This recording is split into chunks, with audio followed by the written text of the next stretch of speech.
यहाँ पे देखो प्रिंसिपल ऑफ रिवर्सिबिलिटी, ये अपने को लास्ट चैप्टर तक इसका यूज है, प्रिंसिपल ऑफ रिवर्सिबिलिटी को। यहाँ पर है ना, पहले डायरेक्टली मैं आपको जैसा टेक्स्ट बुक में दिया वैसा नहीं समझा रहा हूँ, पहले एक एग्जांपल लेते हैं, थोड़ा समझिए यहाँ पे। ये है रेरर मीडियम, ये है डेंसर मीडियम। ऊपर के मीडियम को बोलेंगे मीडियम 1 एंड नीचे का मीडियम है that is called medium 2। Yes, ऊपर रेरर एंड नीचे denser. So we are going from rarer to denser and मैंने क्या किया, यहाँ पे रे ऑफ लाइट को इंसिडेंट किया एंड जब भी इसको इंसिडेंट किया तो यहाँ पर एंगल था 30 डिग्री एंड मैंने ऑब्जर्व किया कि रेरर टू डेंसर जाने के टाइम रे ऑफ लाइट क्या होता है, it will bend towards the normal and जैसे टुवर्ड्स द नॉर्मल बेंड हुआ तो ये रे को हम क्या बोलेंगे, रिफ्रैक्टेड रे। एंड यहाँ पर जो एंगल बना, ये बना था 19 डिग्री। कितना बना, 19 डिग्री।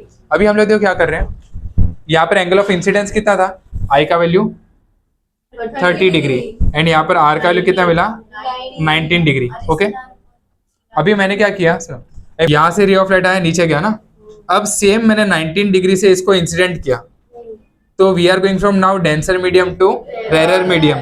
तो अभी ये रे ऑफ लाइट कहाँ पर जाएगा, वापिस से away from the, but angle कितना होगा, 30 डिग्री। समझा नहीं समझा, इसको ही बोलते हैं प्रिंसिपल ऑफ रिवर्सिबिलिटी। कैसे देखो, एंगल ऑफ इंसिडेंस कितना था 30, एंगल ऑफ रिफ्लेक्शन कितना था, मतलब यहाँ से लाइट आया, यहाँ पर बेंड हुआ, अब मैंने यहीं से इंसिडेंट किया तो टकरा के कहाँ पर जाएगा, सेम एंगल पे रिटर्न। समझेगा। सो अगर समझो मैंने यहाँ से रे ऑफ लाइट को इंसिडेंट किया कितने एंगल पे, 19 डिग्री पे, तो ये जब डेंसर से rare it will go away from the normal.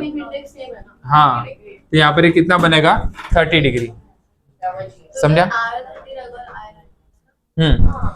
देखो ये वाले केस में आप लोग को स्नेल्स लॉ तो पता है क्या होता है। Snell's law is mu is equal to, जब हम 1 से 2 में जाते हैं तो 1 से 2 के लिए हम क्या लिखते हैं, साइन आई। आई कौन से मीडियम में, फर्स्ट मीडियम में, एंड आर कौन से मीडियम में, सेकेंड मीडियम में। अगर मुझे फर्स्ट केस के हिसाब से जाना है तो मैं कहाँ से कहाँ पर जा रहा हूँ, मीडियम 1 से मीडियम 2, मीडियम 1 से मीडियम 2। क्या लिखूंगा, साइन 30 अपॉन साइन 19। ये हो गया इक्वेशन नंबर 1। समझो ये वाले केस में क्या होगा, हम लोग जा रहे हैं फ्रॉम 2 से 1 में, तो साइन आई का वैल्यू क्या हो जाएगा, 19 ना, साइन का कितना, साइन 19 अपॉन साइन 30। डाउट इसके अंदर कुछ है। अगर इसको हम लोग बोलेंगे इक्वेशन नंबर 2, अगर मैं दोनों इक्वेशन को मल्टीप्लाई कर दूं तो मुझे लेफ्ट हैंड साइड में क्या मिलेगा, 1 से 2 इंटू 2 से 1, राइट साइड में क्या है, sine 30, sine 30 upon sine 19 into, तो ये क्या हो गया, कैंसिल कैंसिल कैंसिल, तो आपका वैल्यू क्या मिलेगा, mu 2 1 is equal, sorry mu 2 1 into mu 1 2 is equal to क्या मिलेगा, 1। डाउट इसके अंदर कुछ भी, मतलब अगर आप रेरर टू डेंसर जाओ या डेंसर टू रेरर जाओ, अगर सेम एंगल है, एंगल ऑफ इंसिडेंस अगर सेम रहेगा तो एंगल ऑफ रिफ्लेक्शन भी आपको क्या मिलेगा, सेम। समझा तक, मतलब यहाँ पर एंगल ऑफ इंसिडेंस कितना था 30, तो रिफ्लेक्शन कितना मिला 90। वही पाथ को अगर मैंने रिवर्स किया, अगर मैं सेम डायरेक्शन में ऐसा अपोजिट डायरेक्शन में जाऊंगा, ऊपर के डायरेक्शन सेम एंगल से, तो आपको सेम मिलेगा वैल्यू। ओके, अभी देखो यहाँ पर मैंने नंबर के हिसाब से आपको समझाया ना। अभी यहाँ पर हम लोग इन जनरल फॉर्मूला निकालने वाले हैं। यहाँ से जो रे ऑफ लाइट पास होगा मीडियम 1 में, इसको मैंने क्या बोल दिया, आई, एंड यहाँ पर जो वो अंदर आएगा टकरा के, तो अंदर क्या बनेगा, आर। अगर सेम आर के वैल्यू पे, सेम आर के वैल्यू पे, क्या बोला मैंने, सेम आर के वैल्यू पे, तो अगर यहाँ से इंसिडेंट किया तो जितना एंगल ऑफ इंसिडेंस है उतना मुझे यहाँ पर क्या मिलेगा, खाली डायरेक्शन क्या होगा, अपोजिट। इसमें मीडियम 1 से मीडियम 2 में जा रहे हैं।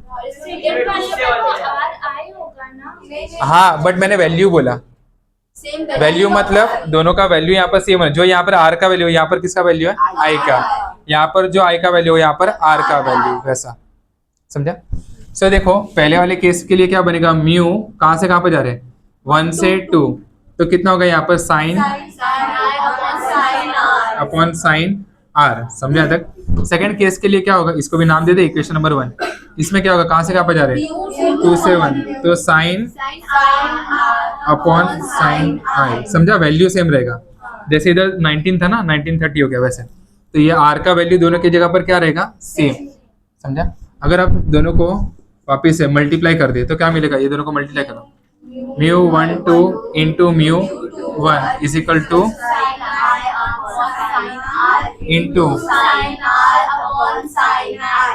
Cancel cancel cancel cancel.